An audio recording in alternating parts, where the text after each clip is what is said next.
জামাত ইসলামী চট্টগ্রাম দক্ষিণ জেলার সম্মানিত স্টেট সেক্রেটারি জনাব মোহাম্মদ জাকারিয়া এবং উপস্থিত আছেন বাংলাদেশ জামাত ইসলামী চন্দনাইশ উপজেলার সম্মানিত আমির জনাব মাওলানা কুতুবউদ্দিন সহ উপজেলা এবং ইউনিয়ন পর্যায়ের নেতৃবৃন্দ এবং বিভিন্ন পর্যায়ের কর্মী ভাই, আসসালামু আলাইকুম ওয়া রাহমাতুল্লাহি ওয়া বারাকাতুহু। আমরা প্রথমেই আমার দোকানদার ভাইকে আমরা আহ্বান করব এই মাহে রমজানে যাতে রোজাদাররা সহনীয় পর্যায়ে আপনারা যাতে মূল্য যাতে সহনীয় পর্যায়ে থাকে। আমার রমজান পালনকারী ভাই এবং বোনেরা, দিনের বেলায় যত সব হোটেল রেস্তোরাঁ আছে সব হোটেল রেস্তোরাঁ যাতে আপনারা বন্ধ রাখেন এবং সেই সব হোটেল রেস্তোরাঁয় আপনারা অশ্লীলতা বিভিন্ন ধরনের ভিডিও পিসিআর চালান সেগুলো অবশ্যই বন্ধ রাখতে হবে। পরিশেষে রমজানে পবিত্র রক্ষা করার জন্য সকলের কাছে দত্ত আহ্বান জানিয়ে আমি আমার বক্তব্য শেষ করছি। আসসালামু আলাইকুম ওয়া রাহমাতুল্লাহি ওয়া বারাকাতুহু। সম্মানিত উপস্থিতি, এরপরে আমাদের সামনে বক্তব্য নিয়ে আসছেন বাংলাদেশ জামাত ইসলামী চন্দনাইশ উপজেলা শাখার সম্মানিত আমির জননেতা জনাব কাজী কুতুবউদ্দিন। জননেতা কুতুবউদ্দিন।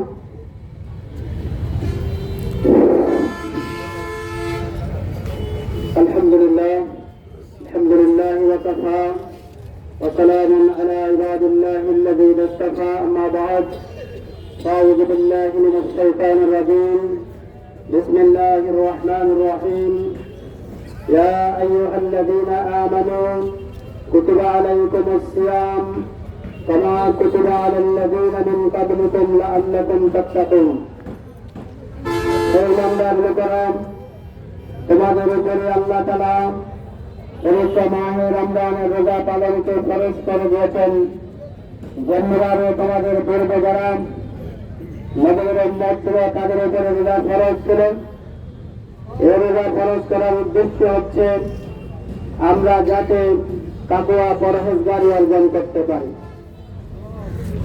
বাংলাদেশ জামাত ইসলামী কেন্দ্র ঘোষিত পবিত্র মাহে রমজান উপলক্ষে দ্রব্য মূল্য সহনীয় পর্যায়ে রাখা, সকল প্রকার দাহায়াপনা, অশ্লীলতা এবং রমজানের পবিত্রতা রক্ষার দাবিতে বাংলাদেশ জামাত ইসলামী চন্দনাইশ উপজেলা আয়োজিত আজকের এই মিছিল পরবর্তী সমাবেশের সম্মানিত প্রধান অতিথি বাংলাদেশ জামাত ইসলামী চট্টগ্রাম দক্ষিণ জেলার সম্মানিত সহকারী সেক্রেটারি বিশিষ্ট জননেতা জনাব মোহাম্মদ জাকারিয়া, উপজেলা জামাতের সম্মানিত নায়েব আমির, বিশিষ্ট ইসলামী চিন্তাবিদ শিক্ষাবিদ জনাব অধ্যাপক জালাল উদ্দিন, উপজেলা সংগঠনের সম্মানিত সেক্রেটারি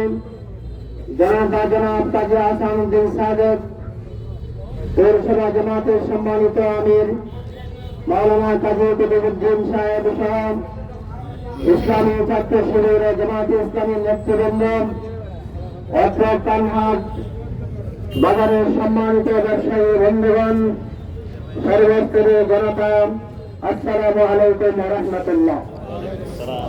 আপনারা সকলে জানেন আগামীকাল যদি চাঁদ উদয় হয় তাহলে আগামী 2রা মার্চ থেকে পবিত্র মাহে রমজানের রোজা আমরা শুরু করবো ইনশাআল্লাহ। ভাইরাম, সম্মানিত উপস্থিতি, আমরা এই পবিত্র মাহে রমজানে নিজেদেরকে একজন আল্লাহর সত্যতার কাজী গোলাম হিসেবে তৈরি করার জন্য আল্লাহ রাব্বুল আলামিনের পক্ষ থেকে পবিত্র মাহে রমজান আমাদের উপরে আল্লাহ তাআলা ফরজ করে দিয়েছেন। এই রমজানের পবিত্রতা রক্ষার জন্য এদেশের সকল নাগরিক, ব্যবসায়ী বন্ধুগণ, সকল মানুষদেরকে আমরা জামাত ইসলামের পক্ষ থেকে রক্ত আহ্বান জানাই। আমরা ছাত্র জনতা এবং এদেশের মেহনতি মানুষ 5 আগস্ট একটি বিপ্লব সাধন করেছেন। গত রমজানে আপনারা জানেন আমরা প্রায় 160 টাকা থেকে 180 টাকা পর্যন্ত পেঁয়াজ ক্রয় করেছে। যে সরকার ছিল পতিত আওয়ামী সরকার, তারা এদেশে বাজার দর নিয়ন্ত্রণ না করে ভারতের ইশারায়, ব্রাহ্মণ্যবাদীদের ইশারায় এদেশে মানুষদের উপরে অর্থনৈতিক শোষণ নিপীড়ন চালাবার জন্য বিভিন্ন ধরনের অবৈধ সিন্ডিকেট তৈরি করেন এদেশের মানুষের উপরে বাজার দর ঊর্ধ্বগতি চালিয়ে দিয়েছিল। ছাত্র জনতা এবং এদেশের জনগণ 5 আগস্টের বিপ্লবের পরে একটি সরকার প্রতিষ্ঠিত হয়েছে। এই সরকার ইতিমধ্যে অনেকটা বাজার দর নিয়ন্ত্রণে আনতে সক্ষম হয়েছে। আমরা গত রমজানে 200 টাকার উপরে কাঁচামরিচ ক্রয় করেছি। এখনো পর্যন্ত কিছু ক্ষেত্রে, ভোগ্যপণ্যের ক্ষেত্রে এখনো বাজার নিয়ন্ত্রণে আসে নাই। সেজন্য আমরা এই অন্তর্বর্তীকালীন সরকারকে আহ্বান জানাতে চাই, যাতে করে পবিত্র মাহে রমজানে আমাদের খেটে খাওয়া মানুষ, রিক্সাওয়ালা, ঠেলাওয়ালা, যারা অর্থনৈতিক ভাবে দুর্বল, তারা যাতে পবিত্র মাহে রমজানকে ভালোভাবে পালন করতে পারেন। বাজার দরকে আরো নিয়ন্ত্রণে আনার জন্য আজকের এই সমাবেশ থেকে দাবি জানাই। প্রিয় ভাইরাম, আজকে আমরা অত্যন্ত পরিতাপের সাথে বলতে চাই, পবিত্র মাহে রমজান আজকে আগামীকাল পরশু থেকে শুরু হবে ইনশাআল্লাহ, কিন্তু আমরা যে বৈষম্যের বিরুদ্ধে ছাত্রদের